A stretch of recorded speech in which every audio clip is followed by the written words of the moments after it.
আসসালামু আলাইকুম। সংবাদে আপনাদের সবাইকে স্বাগত জানাচ্ছি। আমি ফিরোজ তোহা। শুরুতেই সংবাদ শিরোনাম।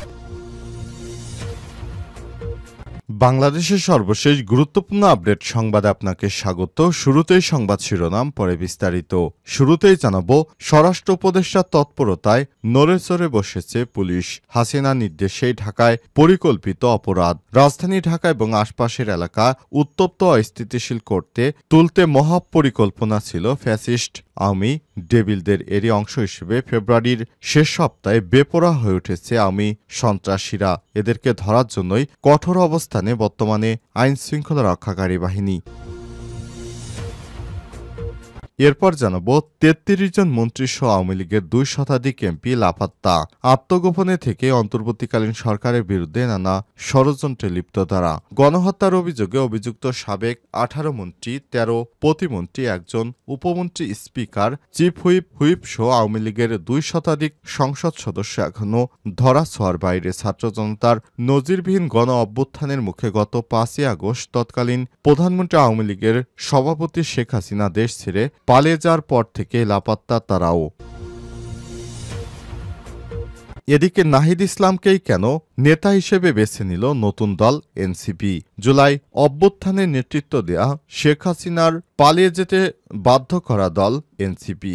জুলাই অভ্যুত্থানে নেতৃত্ব দেওয়া শিক্ষার্থীদের নতুন এই রাজনৈতিক দলের নাম রাখা হয়েছে জাতীয় নাগরিক পার্টি বা ন্যাশনাল সিটিজেন পার্টি, সংক্ষেপে এনসিপি। এবং এই দলের শীর্ষ পদ অর্থাৎ আহ্বায়ক হয়েছেন নাহিদ ইসলাম। কেন নাহিদ ইসলামকেই তারা নেতা হিসেবে বেছে নিল, এ বিষয়ে গুরুত্বপূর্ণ সংবাদ জানাবো, সঙ্গেই থাকুন। এবারে জানাবো, পবিত্র রোজায় দিনের বেলা হোটেল বন্ধ রাখতে ব্যবস্থা নেওয়ার আহ্বান জামাত আমিরের। রমজান মাসে দিনের বেলায় হোটেল রেস্তোরাঁ বন্ধসহ সব অশ্লীলতা বন্ধে কার্যকর ব্যবস্থা গ্রহণ করতে অন্তর্বর্তীকালীন সরকারের প্রতি আহ্বান জানিয়েছেন বাংলাদেশ জামাত ইসলামের আমির ডাক্তার শফিকুর রহমান। একই সঙ্গে দেশবাসীর প্রতি মাহে রমজানের পবিত্রতা বজায় রাখার আহ্বান জানিয়েছেন তিনি। এদিকে বিয়ের আশ্বাসে ধর্ষণ করে অন্যজনকে বিয়ে বাসর ঘরে গ্রেপ্তার যুবক। ময়মনসিংহের ঈশ্বরগঞ্জে ধর্ষণের অভিযোগে এক প্রতারক প্রেমিককে ধর্ষণ মামলায় বাসর রাতে গ্রেপ্তার করেছে পুলিশ। শুক্রবার ওই ধর্ষককে আদালতে সোপর্দ করা হলে আদালতের নির্দেশে তাকে জেল হাজতে প্রেরণ করা হয়। মামলার এজাহার সূত্র থেকে জানা গেছে, উপজেলার উসাখিলা ইউনিয়নের হরিয়াখালী গ্রামে আব্দুস সালামের পুত্র আবুল কালাম প্রতিবেশী চাচাতো বোন আবু হানিফের নাবালিকা কন্যা মোসাম্মদ হাওয়া আক্তার ওরফে রোজিনার সঙ্গে প্রেমের সম্পর্ক গড়ে তোলেন। এবং সর্বশেষ জানাবো, ট্রাম্প এবং জেলেনস্কির বৈঠকে তুমুল বাকবিতণ্ডা এবং উত্তেজনা। মার্কিন প্রেসিডেন্ট ডোনাল্ড ট্রাম্পের সঙ্গে উত্তপ্ত বৈঠকের পর পরিকল্পিত যৌথ সংবাদ সম্মেলন না করেই হোয়াইট হাউস ত্যাগ করেছেন ইউক্রেনের নেতা ভলোদিমির জেলেনস্কি। তিনি যুক্তরাষ্ট্রের সঙ্গে প্রাকৃতিক সম্পদ নিয়ে চুক্তিতে সইও করেননি। জেরুজালেম পোস্টে এই বিষয়টি নিশ্চিত করা হয়েছে। প্রিয় দর্শক, এতক্ষণ শুনছিলেন সংবাদ শিরোনাম, এবারে বিস্তারিত।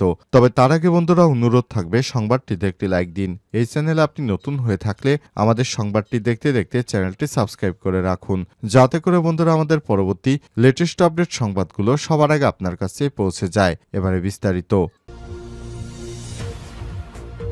হাসিনার নির্দেশে ঢাকায় পরিকল্পিত অপরাধ। রাজধানী ঢাকা এবং আশপাশের এলাকা উত্তপ্ত অস্থিতিশীল করে তুলতে মহাপরিকল্পনা ছিল ফ্যাসিস্ট আওয়ামী ডেভিলদের। এরই অংশ হিসেবে ফেব্রুয়ারির শেষ সপ্তাহে বেপরোয়া হয়ে ওঠে আওয়ামী সন্ত্রাসীরা। আইন শৃঙ্খলা পরিস্থিতি ঘোলাটে করতে পাড়া মহল্লায় গড়ে ওঠে কিশোর গ্যাং।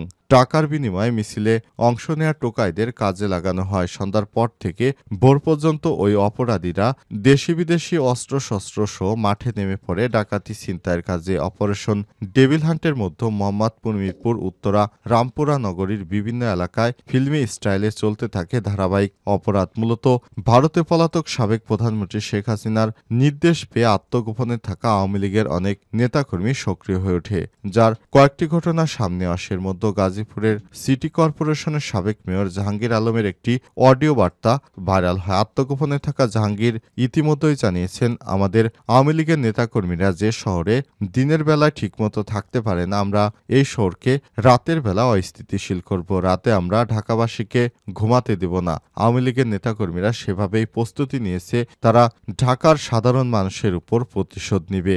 এই বাস্তবতায় ফ্যাসিস্ট আওয়ামী দুর্বৃত্তরা আইন শৃঙ্খলার ভয়াবহ অবনতি ঘটাতে পারে এমন একটি আজ করতে পেরে স্বরাষ্ট্র উপদেষ্টা লেফটেন্যান্ট জেনারেল অবসরপ্রাপ্ত জাহাঙ্গীর আলম চৌধুরী ২৪শে ফেব্রুয়ারি মধ্যরাতে এক জরুরি ব্রিফিংয়ের আয়োজন করেন। সে সময় তিনি বলেন, পরিস্থিতি অস্থিতিশীল করার জন্য আওয়ামী লীগের দোসররা ব্যাপক টাকা ছড়াচ্ছে। অন্তর্বর্তীকালীন সরকার কোনোভাবেই তা হতে দেবে না। পরিস্থিতি অবনতি হতে দেওয়া যাবে না। আপনারা দ্রুত কার্যকরী পদক্ষেপ গ্রহণ করুন। এরপরেই সেনাবাহিনী, র্যাব এবং বিজিবি সহ বিভিন্ন আইন শৃঙ্খলা রক্ষাকারী বাহিনী ব্যাপক অভিযান চালাতে শুরু করে। ৩৩ মন্ত্রীসহ আওয়ামী লীগের ২ শতাধিক এমপি এখন লাপাত্তা। আত্মগোপনে থেকে অন্তর্বর্তীকালীন সরকারের বিরুদ্ধে নানা ষড়যন্ত্র করছে। গণহত্যার অভিযোগে সাবেক ১৮ জন মন্ত্রী, ১৩ জন প্রতিমন্ত্রী, ১ জন উপমন্ত্রী, স্পিকার, চিফ হুইপ সহ আওয়ামী লীগের ২ শতাধিক সংসদ সদস্য এখনও ধরাছোঁয়ার বাইরে রয়েছে। ছাত্র জনতার নজিরবিহীন গণ অভ্যুত্থানের মুখে ৫ই অগস্ট তৎকালীন প্রধানমন্ত্রী এবং আওয়ামী লীগের সভাপতি শেখ হাসিনার দেশ ছেড়ে পালিয়ে যাওয়ার পর থেকে লাপাত্তা তারাও। খোঁজ নিয়ে জানা গেছে, কেউ কেউ ইতিমধ্যেই সুযোগ বুঝে দেশের বাইরে চলে গেলেও ক্ষমতাচ্যুত আওয়ামী লীগ সরকারের বেশিরভাগ মন্ত্রী, প্রতিমন্ত্রী এবং সংসদ সদস্য দেশের ভেতরেই লুকিয়ে আছেন। অভিযোগ রয়েছে, এরা আত্মগোপনে থেকে ড মোহাম্মদ ইউনূস সরকারের নেতৃত্বাধীন অন্তর্বর্তীকালীন সরকারের বিরুদ্ধে নানা অপপ্রচার চালাচ্ছে। এমনকি তারা বর্তমান সরকারকে ব্যর্থ করতেও নানা ষড়যন্ত্রে লিপ্ত হয়েছে। সাবেক প্রধানমন্ত্রী আওয়ামী লীগের সভাপতি শেখ হাসিনা ছিলেন গোপালগঞ্জ ৩ আসনের। তিনি আছেন ভারতের রাজধানী দিল্লিতে। দ্বাদশ জাতীয় সংসদের স্পিকার রংপুর ৬ আসনের ড শিরীন শারমিন চৌধুরী ঢাকাতেই আত্মগোপনে আছেন। আওয়ামী লীগের সাধারণ সম্পাদক, সড়ক পরিবহন ও সেতু মন্ত্রী এবং নোয়াখালী ৫ আসনের ওবায়দুল কাদের আত্মগোপনে আছেন ভারতে। সে সময় তিনি নানা বিষয় মিডিয়ার সামনে অসংলগ্ন কথাবার্তা বলতেন। এই রাজনীতিবিদ ৫ই অগস্টের পর থেকেই লাপাত্তা।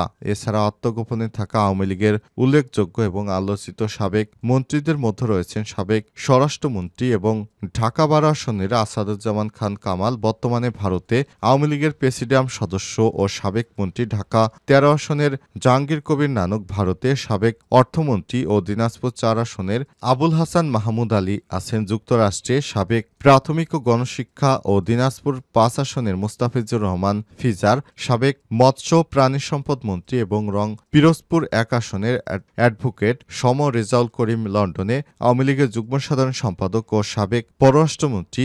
চট্টগ্রাম ৭ আসনে ড মোহাম্মদ হাসান মাহমুদ আছেন বেলজিয়ামে। সাবেক শিক্ষামন্ত্রী চট্টগ্রাম ৯ আসনের মহিবুল হাসান চৌধুরী নওফেল আছেন যুক্তরাষ্ট্রে। সাবেক ভূমিমন্ত্রী চট্টগ্রাম ১৩ আসনের সাইফুজ্জামান চৌধুরী আছেন লন্ডনে। সাবেক মৎস্য প্রাণী সম্পদ মন্ত্রী এবং নেত্রকোনা ২ আসনের আশরাফ আলী খান খসরু আছেন ভারতে। সাবেক মুক্তিযুদ্ধ বিষয়ক মন্ত্রী গাজীপুর ১ আসনের আকম মোজাম্মেল হক ভারতে আওয়ামী লীগের প্রেসিডিয়াম সদস্য।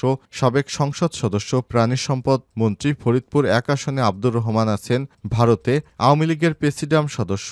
সাবেক মন্ত্রী শেখ হাসিনার আত্মীয় গোপালগঞ্জ ২ আসনে শেখ ফজলুল করিম সেলিম আছেন ঢাকায়। সাবেক রেলপথ মন্ত্রী কুমিল্লা ১১ আসনের মুজিবুল হক মুজিব আছেন ভারতের আগরতলায়। সাবেক ত্রাণ ও দুর্যোগ ব্যবস্থাপনা মন্ত্রী এবং চাঁদপুর ২ আসনের মোফাজ্জেল হোসেন চৌধুরী মায়া আছেন ভারতে। সাবেক পররাষ্ট্রমন্ত্রী সিলেট ১ আসনের সাবেক একেএম আব্দুল মোমেন। সাবেক অর্থমন্ত্রী ও কুমিল্লা ১০ আসনের আহমদ মুস্তফা কামাল। সাবেক স্বাস্থ্য পরিবার কল্যাণমন্ত্রী এবং মানিকগঞ্জ ৩ আসনের সংসদ সদস্য জাহিদ মালেক, তারা রয়েছেন আত্মগোপনে। নাহিদ ইসলামকেই কেন নেতা হিসেবে বেছে নিল নতুন দল?